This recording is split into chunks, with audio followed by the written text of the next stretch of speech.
بسم اللہ الرحمن الرحیم۔ ناظرین، آج ہم آپ کو سنانے والے ہیں مسجد کے امام صاحب کی بیٹی کا قصہ۔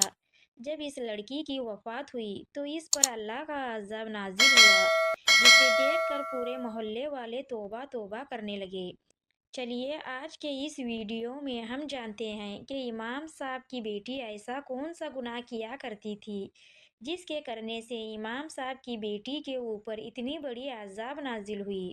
مکمل واقعہ جاننے کے لیے ہمارے ساتھ آخر تک رہیے گا۔ ناظرین، ایک علاقے میں ایک مولانا رہتا تھا جو اسی علاقے کے مسجد میں امامت کرتا تھا۔ امام کا نام عبد الرحمن تھا۔ عبد الرحمن شادی شدہ تھا اور اس کی 3 بیٹیاں بھی تھیں۔ عبد الرحمن کی 3 بیٹیاں سارا دن ٹی وی دیکھتی رہتی۔ جب عبد الرحمن صاحب اپنی بیٹیوں کو ٹی وی دیکھنے سے منع کرتا تو اس کی بیوی بیچ میں آ جاتی، کہتی بچیاں ہیں، انہیں آزادی سے جینے دے دیں، آپ کیا ہر وقت روک ٹوک کرتے ہو؟ عبد الرحمن صاحب کو بیوی اور بیٹیوں کی بات پر افسوس ہوتا، کیونکہ ان کے دل میں خدا کا خوف تھا۔ پھر ایک دن اس کی بیٹی ٹی وی دیکھتی ہوئی بڑی بےہودہ قسم کا ڈرامہ دیکھنے لگی۔ جمعہ کا دن تھا اور جمعہ کے دن عبد الرحمن صاحب گھر میں ہی رہتا، اس لیے عبد الرحمن صاحب اس دن گھر میں ہی موجود تھا۔ جب اس نے دیکھا کہ میری بیٹیوں کی حرکتیں دن بدن بےہودہ اور بے شرم ہوتا جا رہا ہے اور یہ اب مجھ سے بالکل بھی نہیں ڈر رہی، تو عبد الرحمن صاحب غصے میں آ کر اپنی بیٹی کو مار دیا۔ عبد الرحمن صاحب کی بیوی نے جب دیکھا کہ میری بیٹی کو تھپڑ مارا ہے تو اس کی بیوی نے انہیں برا بھلا کہنے لگی اور طعنے مارنے لگی۔ عبد الرحمن صاحب کو یہ سب کچھ اچھا نہیں لگا، اس لیے وہ گھر سے نکل کر مسجد میں چلے گئے اور قرآن شریف کی تلاوت میں مشغول ہو گئے۔ گرمیوں کی شام تھی۔ عصر کے بعد بھی ایسا لگ رہا تھا جیسے ابھی سورج نیچے پر موجود ہو، گرمی کم ہونے کا نام ہی نہیں لے رہی تھی۔ ایسے میں عبد الرحمن صاحب کے لیے نوکری کرنا بہت مشکل تھا۔ 55 سال کی عمر میں وہ بہت سی بیماریوں میں مبتلا ہو چکے تھے، لیکن گھر کا خرچہ چلانے کے لیے انہیں نوکری کرنی تھی۔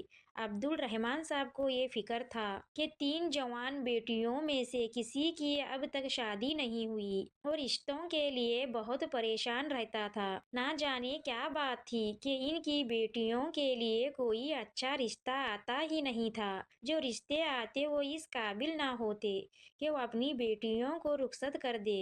1-2 اچھے رشتے بھی آئے تھے، لیکن اسے ان کی بیٹیوں نے ٹھکرا دیے تھے۔ ان کی بیٹیاں نہ صرف جوان تھیں بلکہ بہت ہی بد اخلاق اور نافرمانی تھی۔ وہ اپنے باپ کے منہ پر صاف جواب دینے سے باز نہیں آتی۔ ایک دن عبد الرحمن صاحب مسجد سے لوٹتے وقت بہت زیادہ پریشان تھا۔ ان کے ہاتھ میں شادی کا کارڈ تھا۔ ان کے بچپن کے دوست نے اپنی بیٹی کی شادی پر دعوت دے کر بلایا تھا اور ان کے دماغ میں یہی سوچ چل رہا تھا کہ ان کی زندگی میں یہ دن کب آئے گا۔ ان کے اوپر 3 بیٹیوں کی ذمہ داری تھی۔ وہ اب تک ایک بیٹی کو بھی رخصت نہ کر سکے تھے، نہ ہی اچھے رشتے آتے تھے، نہ ہی بیٹیوں کو رخصت کرنے کے لیے ان کی بیوی نے کچھ جمع پونجی کی تھی۔ یہی سب باتیں سوچ کر عبد الرحمن کی آنکھیں آنسوؤں سے دھندلا رہی تھی۔ وہ مستقبل کو لے کر بہت فکر مند تھا۔ اکثر تو انہیں یہ پریشانی آتی تھی کہ اگر وہ اس دنیا سے چلے گئے تو ان کی بیٹیوں کا کیا ہوگا۔ وہ جانتے تھے کہ ان کی بیٹیاں کسی کام کے قابل نہیں ہیں۔ انہوں نے نہ کوئی پڑھائی کی تھی اور نہ ہی کوئی ہنر سکھایا تھا، بس سارا دن ماں کے ساتھ یا تو بازار کے چکر کرتے یا پھر ٹی وی کے آگے بیٹھتی رہتی۔ عبد الرحمن نے سوچا تھا کہ وہ اپنی بڑی بہن سے بات کریں گے کہ وہ اپنی بڑی بیٹی کا رشتہ ان کے بیٹے کے ساتھ کر دیں گے، کم سے کم بڑی بیٹی کا رشتہ تو ہو جائے۔ یہی سب سوچتے سوچتے وہ مسجد سے گھر آ گیا، لیکن گھر میں داخل ہوتے ہی اس نے دیکھا کہ اس کے گھر میں تیز آواز سے ٹی وی چل رہی ہے۔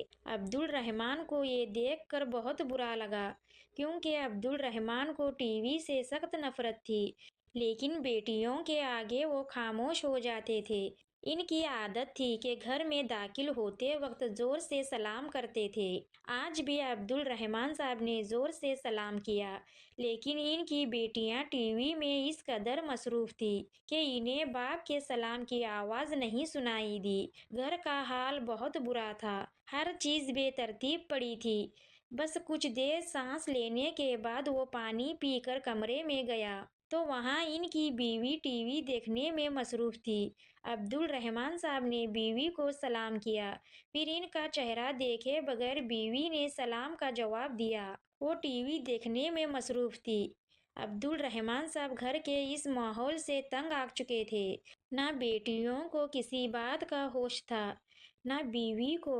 عبد الرحمن بستر پر لیٹ گیا اور باہر سے آتی آوازوں کو نظر انداز کرنے لگے۔ انہوں نے ذرا بھی آواز کم نہیں کی۔ یہ دیکھ کر عبد الرحمن صاحب غصے میں اٹھ کر کمرے سے نکلے اور ریموٹ اٹھا کر انہوں نے جیسے ہی ٹی وی کی آواز بند کی تو ان کی چھوٹی بیٹی بدتمیزی سے کہنے لگی، آپ کو کیا مسئلہ ہے؟ اتنا اچھا سین چل رہا تھا، آپ نے خراب کر دیا۔ عبد الرحمن صاحب نے نرمی سے کہا، بیٹی اذان کا احترام کرو، اذان ہو رہی ہے۔ لیکن بیٹی نے ان کے ہاتھ سے ریموٹ چھین لیا اور اس طرح باپ کو نظر انداز کر دیا جیسے اس کی باپ کے گھر میں موجود ہی نہ ہو۔ اس کی یہ حرکتیں عبد الرحمن صاحب کو بہت بری لگی، لیکن وہ جوان بیٹیوں کے ساتھ زیادہ سختی نہیں کرنا چاہتے تھے۔ اس لیے وہ کمرے میں آئے اور اپنی بیوی سے کہنے لگے کہ کچھ تو دھیان دیا کرو، سارا وقت ہماری بیٹیاں ٹی وی میں لگی رہتی ہیں، کم سے کم اذان کا احترام کرے۔ عبد الرحمن صاحب کی بیوی نے ٹی وی سے نظر ہٹا کر ایک نظر ان پر ڈالی اور کہنے لگی، نماز کا ٹائم ہو رہا ہے تو آپ مسجد جائیے، ہر وقت گھر میں شور شرابہ نہ کیا کرے۔ بجائے بیٹیوں کے ان کی بیوی نے انہیں گھر سے جانے کا کہہ دیا۔ چنانچہ عبد الرحمن صاحب نے ایک افسوس بھری نظر بیوی پر ڈالی اور ٹوپی اٹھا کر نماز کے لیے گھر سے نکل گئے۔ نماز کے بعد دعا میں ہاتھ اٹھائے تو وہ پھوٹ پھوٹ کر رونے لگے کہ ان کے جانے کے بعد ان کے گھر کا کیا ہوگا، ان کی بیٹیوں کا مستقبل انہیں سب نظر آنے لگا تھا۔ نماز ادا کرنے کے بعد وہ اپنی بڑی بہن کے گھر چلے گئے۔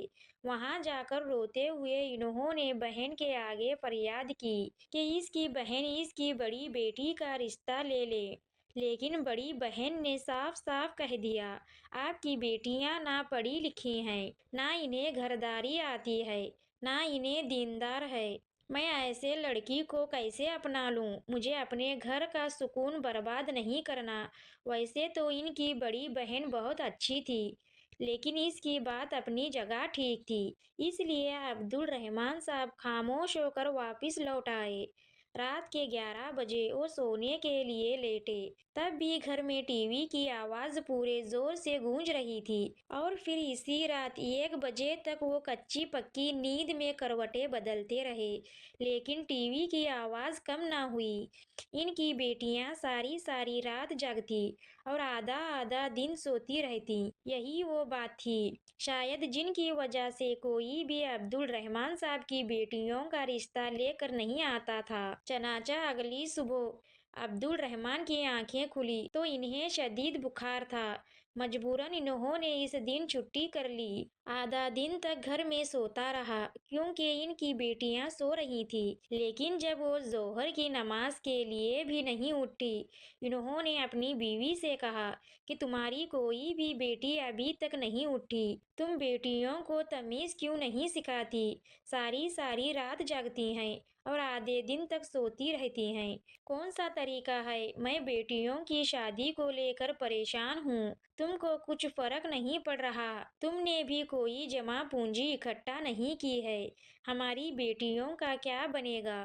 عبد الرحمن صاحب کی بیوی نے ایک بری نظر ان پر ڈالی اور کہنے لگی، ہماری بچیاں آپ پر بوجھ نہیں ہیں اور آج کل کے دور میں ہر گھر میں یہ روٹین ہوتی ہیں۔ پتہ نہیں آپ کیوں چھوٹی چھوٹی باتوں پر اتنا شور کرتے ہو، جا کر آرام سے سو جاؤ، آپ کو میں کمرے میں ہی کھانا دوں گی، آپ گھر میں ہیں، اس کا مطلب تو یہ نہیں ہے کہ آپ بچوں کے پیچھے ہی پڑ جائیں۔